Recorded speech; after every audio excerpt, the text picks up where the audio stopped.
அஸ்ஸலாம் அலைக்கும் உறவுகளே, நான் உங்கள் Taj. Welcome to Mila's recipe. இன்றைக்கி மிலாஸ் ரெசிபியில் சிக்கன் பேன் கேக் பார்க்கலாம். வாங்க வீடியோக்குள்ளே போகலாம். அதற்கு தேவையான பொருட்கள்: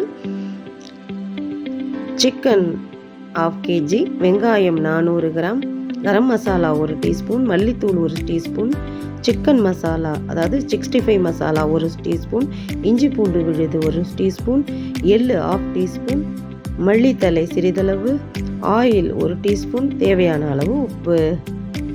இப்போ பேன் எடுத்து ஆயில் எதுவும் போடாமல் சிக்கனை நம்ம அந்த பேனில் போட்டு கொஞ்சம் மஞ்சள் பொடி, தேவையான கொஞ்சமாக உப்பு போட்டு சும்மா நம்ம என்ன பண்ணணும்னா ஆயில் எதுவுமே இல்லாமல் அந்த பேனுடைய சூட்டுலேயே நம்ம கொஞ்சம் வதக்கிக்கணும். வதக்கும் போதே அதிலேருந்து தண்ணி வரும். நம்ம எந்த தண்ணியும் ஊற்றக்கூடாது.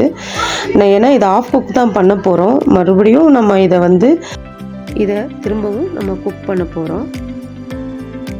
இப்போ கொஞ்ச நேரம் அதை ஒரு லிட்டு போட்டு மூடி வச்சு கொஞ்ச நேரம் வேக வைக்கலாம்.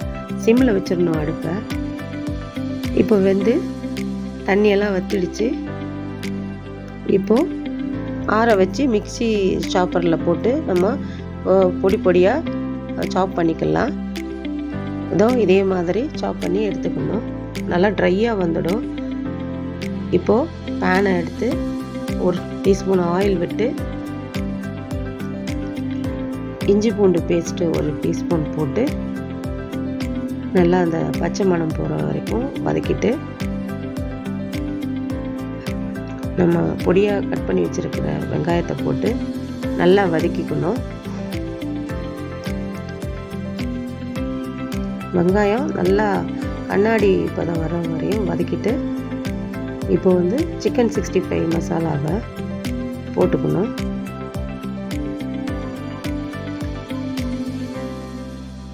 தேவையான அளவு கம்மியாக உப்பு போடுங்க. ஏற்கனவே நம்ம சிக்கன்லேயும் உப்பு போட்டிருக்கோம். இப்போ கரம் மசாலா 1 டீஸ்பூன் போடுவோம், மல்லித்தூள் 1 டீஸ்பூன் போடுவோம், அப்புறம் 1/2 டீஸ்பூன் எள்ளு வச்சுருந்தோம் இல்லையா, அதையும் போட்டு நல்லா வதக்கிக்கணும். அந்த மசாலா எல்லாம் ஒன்றா நல்ல வாசமாக இருக்கும்.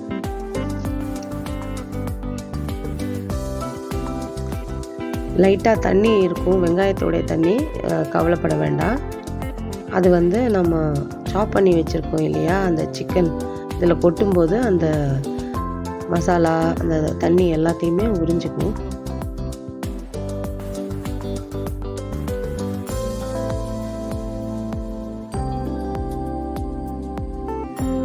இப்போ நல்லா வதங்கிடுச்சு.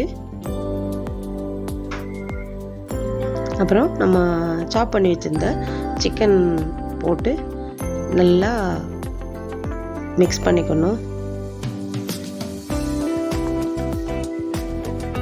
நல்லா மிக்ஸ் பண்ணி கொடுத்துக்கணும். மிக்ஸ் பண்ண பிறகு இதில் லைட்டாக நம்ம வேக வைக்கணும் மூடி போட்டு. ஏன்னா அப்போ தான் எல்லாம் ஒன்றா சேரும். மசாலா சிக்கனும் சேர்ந்து ஒன்றா சேர்ந்து வெந்து வரும். அப்போ தான் டேஸ்ட்டும் நல்லாயிருக்கும். நீங்கள் தேவைப்பட்டால் இன்னும் கொஞ்சம் உப்பு சேர்த்துக்கோங்க. நான் 2 தடவை போடுறதுனால பார்த்து போட்டுக்கோங்க. இப்போ மல்லித்தலையை போட்டு நல்லா மிக்ஸ் பண்ணி நல்லா ஆற விட்டுடலாம். இப்போது ஸ்டஃபிங் ரெடி ஆகிடுச்சு. இப்போ பேன் கேக் மாவுக்கு 2 கப்பு மைதா, 1/2 லிட்ரு பால், தேவையான அளவு உப்பு, 1 table spoon sugar, 1/4 teaspoon baking soda, 2 முட்டை. இப்போ வாங்க பேன் கேக் மாவு ரெடி பண்ணிக்கலாம். 2 முட்டையும் அதில் உடச்சி ஊற்றிடுங்க மைதாவில். இப்போது 1 table spoon sugar, 1/4 teaspoon baking soda, தேவையான அளவு உப்பு, 1/2 லிட்ரு பாலையும் அதில் விட்டு மெல்ல கலக்கி கொடுக்கணும்.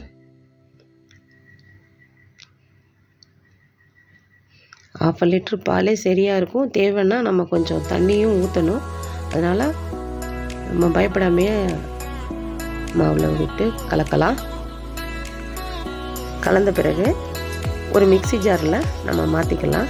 மிக்சியில் போட்டு அரைச்சி எடுத்தால் தான் நமக்கு வந்து கட்டிகள் இல்லாமல் இருக்கும். பேன் கேக்கு வார்க்கும்போது நல்லா வரும். இப்போது அரைச்சாச்சு. இப்போது ஒரு பவுலில் மாற்றிக்கலாம். இந்த மாதிரி இருக்கணும். அதாவது தோசை பதத்தை விட கொஞ்சம் தண்ணியாக இருக்கணும். அப்போ தான் சுட்டெடுக்க ஈஸியாக வரும்.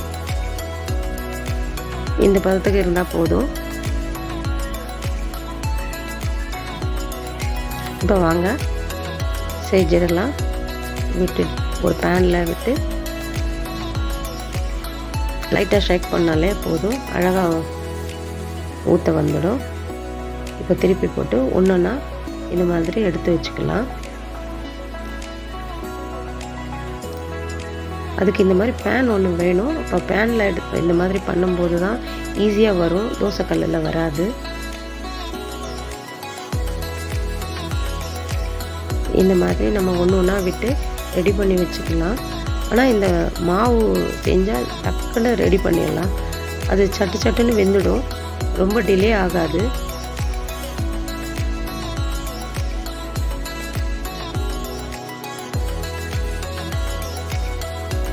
இப்போ ஒரு கிண்ணத்தில் மாவு கொஞ்சம் எடுத்து வைக்க, நான் எதுக்குன்னு நான் அப்புறம் சொல்கிறேன். இந்த மாதிரி 2 சைடும் வேக வச்சு எடுத்துக்கணும். இப்போது ஸ்டஃப்பிங் பண்ணலாம் வாங்க. ஸ்டஃப்பிங் ஆறிடுச்சு. நம்ம சிக்கன் ஸ்டஃப் பண்ணுறது இது மாதிரி தான் ஸ்டஃப் பண்ணணும். அழகாக ஓரளவுக்கு ரவுண்ட் ஷேப் வந்தால் போதும், ரொம்ப பர்ஃபெக்ட் வேண்டாம்.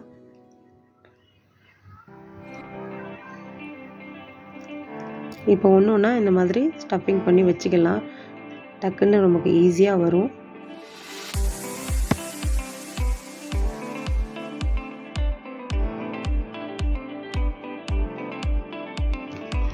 இதுக்கு முன்னாடி இந்த மாதிரி ஸ்டஃப் பண்ணிவிட்டு மாவு மேலே தடவி எடுக்கணும். ஆயில் கூட உங்களுக்கு வந்து ஊற்றாமல் லைட்டாக மேலே தடவி எடுக்கணும். நான் இன்னொன்று பண்ணி காட்டுறேன். இதே மாதிரி தான் மாவு தடவிட்டு நம்ம திருப்பி போட்டுடணும். அழகாக வெந்துடும்.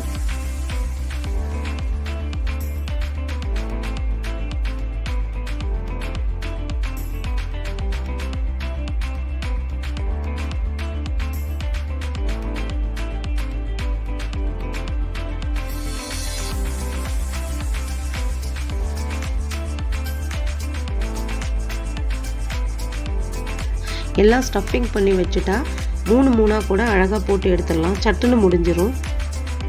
அவ்வளவுதான். இந்த ரெசிபி உங்களுக்கு பிடிச்சிருக்கா? செய்து பார்த்துட்டு கமெண்ட் பண்ணுங்கள், ஷேர் பண்ணுங்கள். அஸ்ஸலாமு அலைக்கும்.